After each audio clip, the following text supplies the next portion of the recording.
The door was opened by a butler, as they say, of the old school. A night school just off the Tottenham Court Road, run by an elderly actor who had played butlers and gentlemen's gentlemen in films and television and on the stage since the 1920s. "I am Nanny Ashtoreth," she told him. "And this," she continued, while the grey dog at her side eyed the butler carefully, working out perhaps where it would bury the bones, "is Rover." She left the dog in the garden and passed her interview with flying colours, and Mrs. Dowling led the nanny to see her new charge.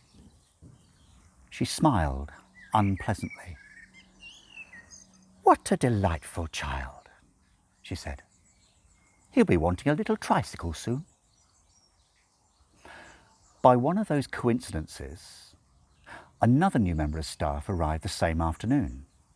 He was the gardener, and as it turned out, he was amazingly good at his job. No one quite worked out why this should be, since he never seemed to pick up a shovel and made no effort to rid the garden of the sudden flocks of birds that filled it and settled all over him at every opportunity. He just sat in the shade, while around him the residents' gardens bloomed and bloomed.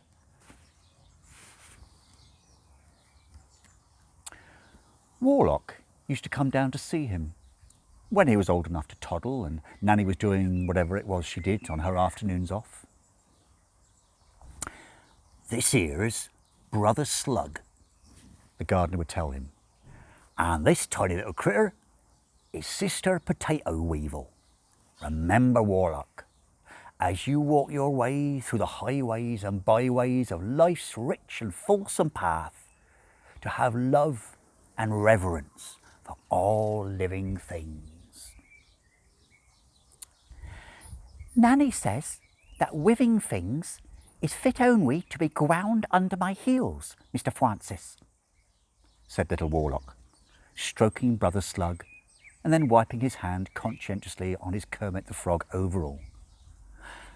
"You don't listen to that woman," Francis would say. "You listen to me." At night, Nanny Ashtoreth sang nursery rhymes to Warlock.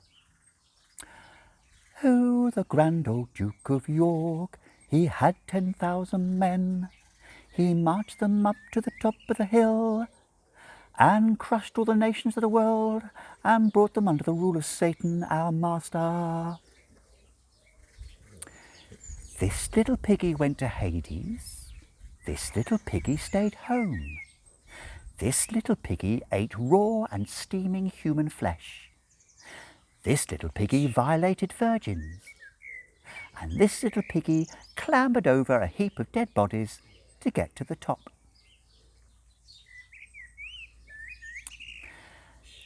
"Brother Francis, the gardener, says that I must selflessly practice virtue and love to all living things," said Warlock.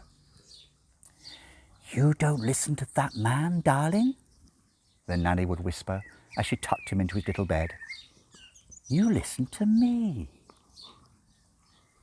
And so it went. The arrangement worked perfectly. A no-score win. Nanny Ashtoreth bought the child a little tricycle, but could never persuade him to ride it inside the house.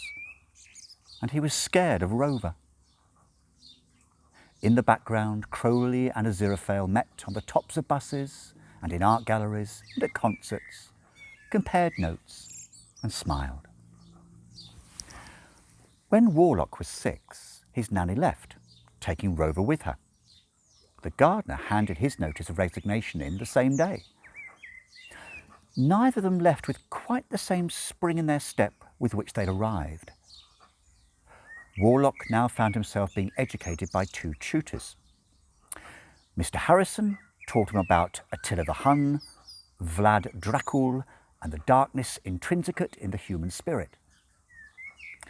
He avoided mentioning that Attila was nice to his mother, or that Vlad Dracul was punctilious about saying his prayers every day. He tried to teach Warlock how to make rabble-rousing political speeches to sway the hearts and minds of multitudes.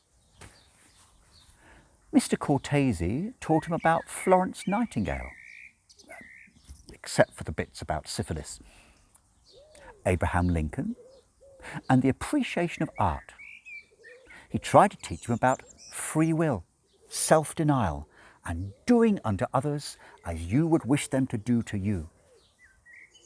They both read to the child extensively from the book of Revelation. Despite their best efforts, Warlock showed a regrettable tendency to be good at maths.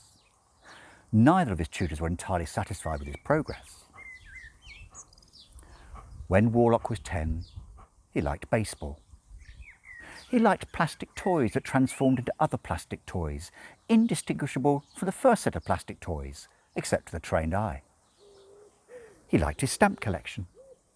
He liked banana-flavour bubblegum. He liked comics and cartoons and his BMX bike. Crowley was troubled. They were in the cafeteria of the British Museum, another refuge for all weary foot soldiers of the Cold War. At the table to their left, two ramrod-straight Americans in suits were surreptitiously handing over a briefcase full of deniable dollars to a small, dark woman in sunglasses. At the table on the right, the deputy head of M17 and the local KGB section officer argued over who got to keep the receipt for the tea and buns. Crowley finally said what he had not even dared to think for the last decade. "If you ask me," Crowley said to his counterpart, "he's too bloody normal." Aziraphale popped another devilled egg into his mouth and washed it down with coffee. He dabbed his lips with a paper napkin. "It's my good influence," he beamed. "Or rather, credit where credit's due, that of my little team." Crowley shook his head. "I'm taking that into account. Look, by now, he should be trying to warp the world around him to his own desires, shaping it in his own image, that kind of stuff. Well, not actually trying. He'll do it without even knowing it. Have you seen any evidence of that happening?" "Well, no, but by now he should be a powerhouse of raw force." "Is he?" "Well, not as far as I've noticed, but he's too normal." Crowley drummed his fingers on the table. "I don't like it. There's something wrong. I just can't put my finger on it." Aziraphale helped himself to Crowley's slice of angel cake. "Well, he's a growing boy. And of course, there's been the heavenly influence in his life." Crowley sighed. "I just hope he'll know how to cope with the hellhound, that's all." Aziraphale raised one eyebrow. "Hellhound?" "On his 11th birthday. I received a message from hell last night." The message had come during The Golden Girls, one of Crowley's favourite television programmes. Rose had taken 10 minutes to deliver what could have been quite a brief communication, and by the time the non-infernal service was restored, Crowley had quite lost the thread of the plot. "They're sending him a hellhound to pad by his side and guard him from all harm. Biggest one they've got."